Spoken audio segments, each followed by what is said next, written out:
Welcome. In this session, we are going to look at our final technique of differentiation, logarithmic differentiation. This is useful when I have an expression that involves only multiplication, division, and exponents, at least at the outermost level. And I want to eventually factor the derivative. In order to illustrate the point of this method, let's go back and do a problem we did. We're talking about derivatives of logarithms. I have this expression whose derivative, if I proceed in the usual manner, is a fairly complicated expression. But it involves logarithm of an expression, and that logarithm can be simplified, as we did here, and then differentiate, which gives us a very simple looking expression.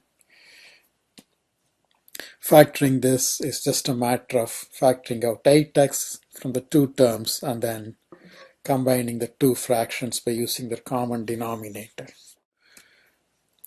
The point is that if I differentiate ln of f, where f is a function of the variable, then I will have f prime divided by f.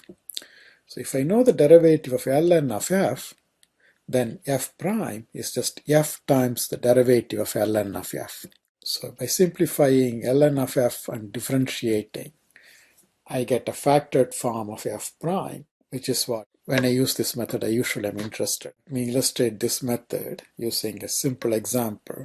Actually, we will do two examples. In both of them, we will have an expression with some factors, possibly in the denominator, where each factor is a constant power of some expression.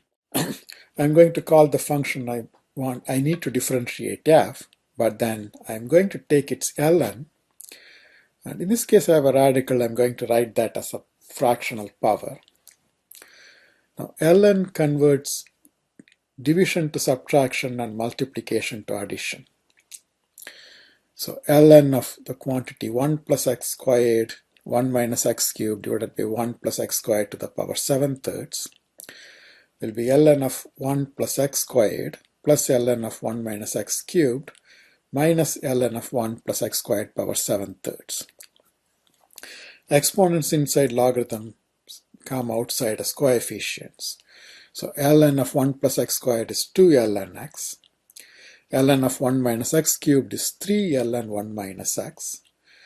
And minus ln of 1 plus x squared power 7/3 is minus 7/3 ln of 1 plus x squared.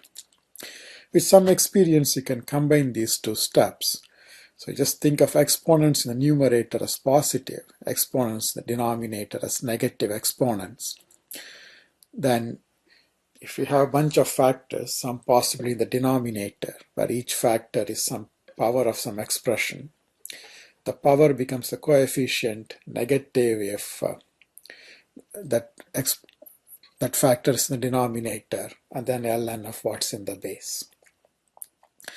Now each term has the form some number times ln of an expression. I can differentiate term by term, and constant coefficients stay as they are.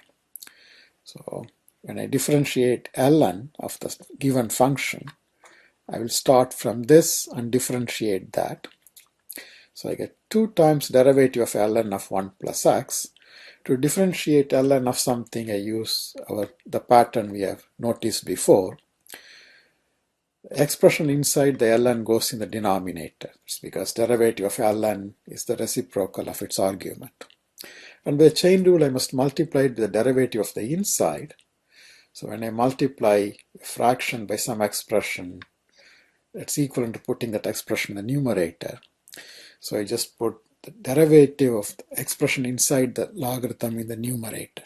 I'm going to do the same thing for the next two terms. The next term I have the coefficient 3, 1 minus x inside the ln, so it goes in the denominator. The derivative of that expression, 1 minus x, goes in the numerator. Derivative of 1 minus x is negative 1. The last term I have minus 7/3 ln of 1 plus x squared. So 1 plus x squared goes in the denominator. Its derivative, 2x, goes in the numerator. That's 2 over 1 plus x minus 3 over 1 minus x minus 14x over 3 times 1 plus x squared.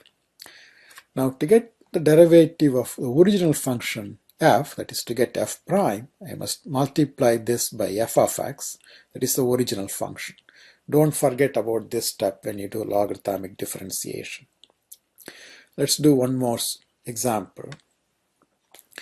This is a product where each factor is some expression or some root of that expression. Again, I'm going to write the radicals in terms of fractional exponents. Square root is power 1/2, fourth root is power 1/4. Of course, if you remember the pattern I mentioned last time, you know how to write this in the end.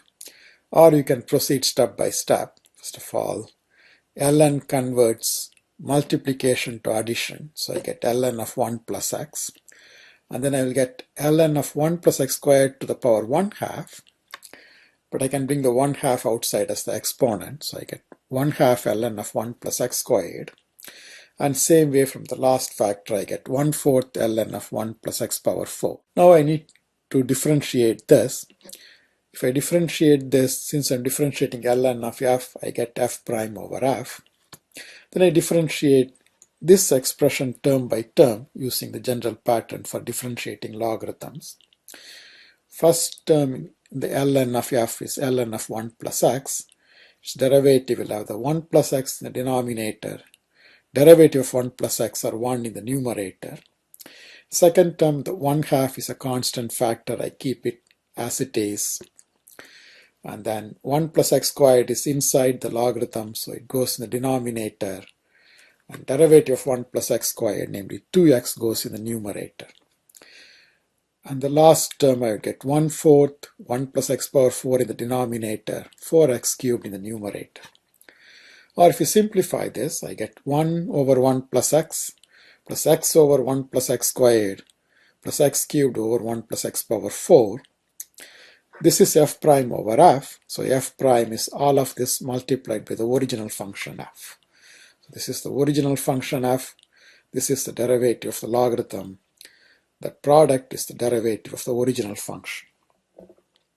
This concludes our initial look at logarithmic differentiation.